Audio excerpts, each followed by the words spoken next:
Bueno, seguimos rumbo al 8 de marzo. Hoy vamos a hablar sobre una de las variables quizá más importantes en relación al tema de la mujer en nuestro país y en muchos países, ¿no? No podemos darle vuelta al patriarcado, cuyo significado literal es el gobierno del padre. Se usa comúnmente en los hombres que controlan una parte del poder socioeconómico, político y religioso. Se considera que una sociedad es patriarcal en la medida en que promueve el privilegio de los hombres. Este sistema fomenta la desigualdad de género en las sociedades. El patriarcado es sostenido por símbolos, instituciones, identidad subjetiva y pasadas costumbres. Un ejemplo es el sistema educativo, lo que se ve reflejado en talleres o carreras consideradas para hombres y para mujeres, ¿no? De acuerdo con el Centro de Investigaciones y Estudios de Género, las licenciaturas que cuentan con menos matrículas de mujeres, fíjese, son ingeniería mecánica, eléctrica, composición y composición. En cambio, las carreras con más mujeres son trabajo social, enfermería, pedagogía, tendencia que ha permanecido desde 2005. Y también debo decirles, las carreras de comunicación cada vez tienen una mayor presencia de las mujeres.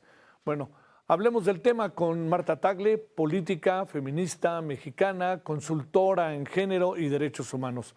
Marta, te saludo con mucho gusto. Gracias por tu tiempo. ¿Cómo has estado? ¿Cómo vas? Mucho gusto de poderte saludar, Javier, y a ti y a tu audiencia. Gracias. A ver, ayer hablamos de lo que son, ¿cómo les llamamos? Los micromachismos, ¿no? Y además con toda una serie de categorías que pues vienen en inglés, ¿no? Todavía no podemos ahí buscar como la traducción más precisa de ellas. Están, diría yo que además cuando nos la explicaron ayer, pues tienen una presencia pero definitiva. Marta, ¿qué pasa con esto del patriarcado? ¿Se ha logrado erradicar o no? No le demos vuelta. No, pues definitivamente el sistema patriarcal como tal no lo hemos modificado, le hemos ha hecho algunas pequeñas roces, ¿no? Empujado el techo de cristal, pero formalmente ahí sigue. ¿Qué sucede con el tema del sistema patriarcal, que como te digo es un sistema? Básicamente está sustentado en la idea de lo que se llama división sexual del trabajo. Y eso significa que desde un principio a las mujeres y a los hombres nos asignan roles y tareas específicos sola y sencillamente por haber nacido como hombre o como mujer. Y eso nos marca definitivamente. Y de alguna manera a los hombres les da privilegios, pues, de estar en el ámbito público, en la generación de la riqueza, en poder estar en espacios de poder, en la parte productiva, y por otra parte a las mujeres nos coloca en el ámbito doméstico, de los cuidados, de la parte reproductiva, y sobre esta idea se ha construido todo, se ha construido los poderes del Estado, las instituciones, la educación, como tú bien decías, y venir cambiando esto ha costado mucho trabajo, porque si bien las mujeres ahora ya hemos conquistado estas que eran las carreras pensadas solamente para hombres. De hecho, durante mucho tiempo las mujeres no pudieron acceder a la educación universitaria justamente por este sistema patriarcal. El hecho es que aunque las mujeres ya estamos accediendo a estas carreras universitarias, pues una vez que salen de la carrera universitaria enfrentan brechas de desigualdad en cuanto a los salarios, las contrataciones y muchas otras diferencias en las que todavía las mujeres no alcanzamos la igualdad. Entonces, si bien sí hemos venido empujando este sistema, pues que al final de cuentas oprime a las mujeres, lo cierto es que ahí sigue prácticamente intacto, y muchas veces todavía, incluso en los espacios de poder, pues me temo que todavía se nota su fuerza, pues a través de las diferentes violencias que vivimos las mujeres. ¿Qué ha pasado? ¿Qué pasa entre las nuevas generaciones? ¿Qué pasa entre las niñas, niños? ¿Qué pasa en las escuelas en este sentido? Pues yo creo que también eso no ha cambiado mucho. Incluso yo ya en algún momento decía, bueno, creo que los nuevos videojuegos Sí. ahora se van a ayudar, ¿no? Pero no, ahora tú también sigues viendo en los videojuegos las mismas estereotipos y roles de género. Vas a encontrar videojuegos para las niñas color rosita, para que pinten las uñas, para que vistan a la muñequita, ¿no? Y a los niños van a encontrar videojuegos de matanza, etcétera, ¿no? Entonces, al final de cuentas, vemos nuevamente esta situación que se sigue reproduciendo en las escuelas, en la forma en cómo educamos a los niños.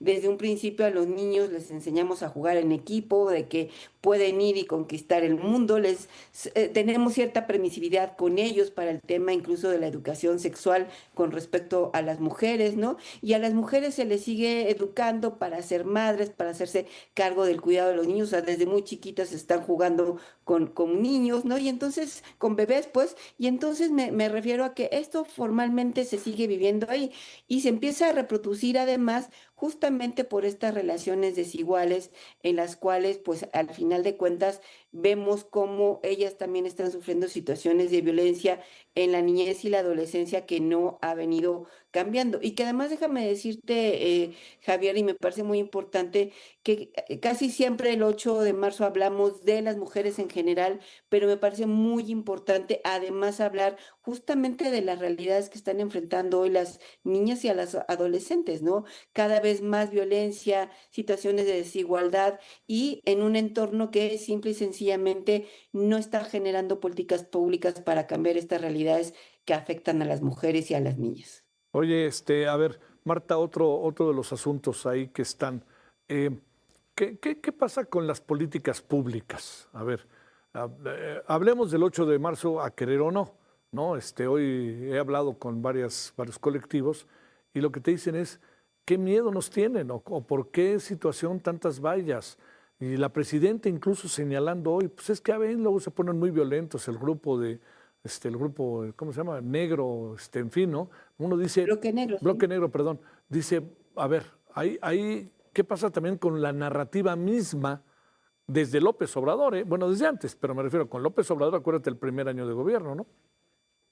Sí, las mujeres somos muy, muy peligrosas. Yo justamente pensaba eso frente, pues, a otras marchas que se desbordaron en manifestaciones que se desbordaron durante el gobierno de la presidenta y que pero ni mínimamente se habían visto las vallas que se ponen cuando son las marchas del 8 de marzo.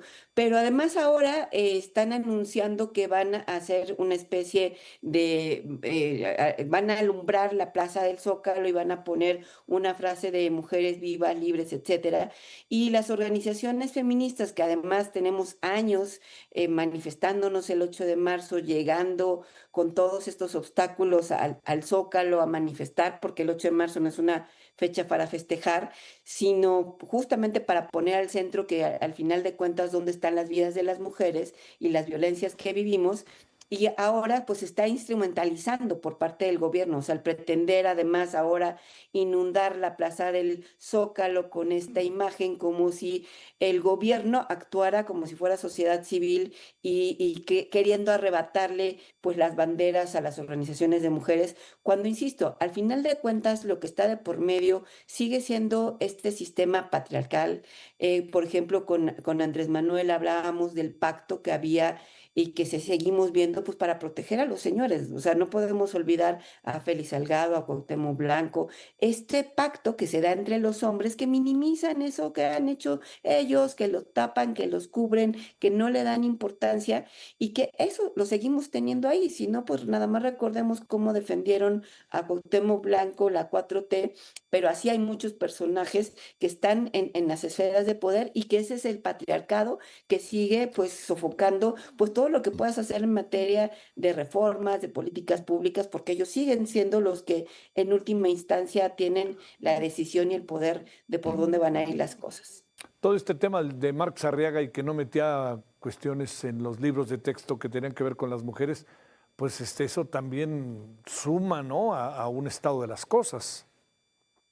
No, y te aseguro que ese tipo de rebeliones nunca lo hubieran hecho con Andrés Manuel López Obrador, o sea, así no estuvieran de acuerdo, simple y sencillamente no se hubieran rebelado como lo han hecho con la presidenta. Y por eso yo digo, porque en el feminismo hablamos que existe un techo de cristal, ese que nos decía que las mujeres pues no podíamos ser presidentas, ministras, etcétera, y lo hemos venido rompiendo. Hoy en día tenemos mujeres en esos espacios de toma de decisiones, pero ese techo de cristal Patriarcal me parece que ahora se ha convertido en una especie de caja de cristal, ¿no? Estamos como en el aparador, porque ahora entonces, pues la presidenta a cada paso se topa con este tipo de machismos tóxicos, ¿no? Los tenemos en la Cámara, ¿no? Aparentemente se dicen sus aliados, pero en realidad están ahí de rebeldes, algo que no lo hubieran hecho de ninguna manera al presidente de la República. Y pues el caso de Mark sin duda también ejemplifica el tipo de machos que están en la toma de decisiones alrededor de Morena. Marta Tagle, te mando un gran saludo, que tengas buena noche. Gracias por tu tiempo, Marta. Al contrario, qué gusto Gracias. saludarte. Muy buenas noches. Hasta luego. Gracias.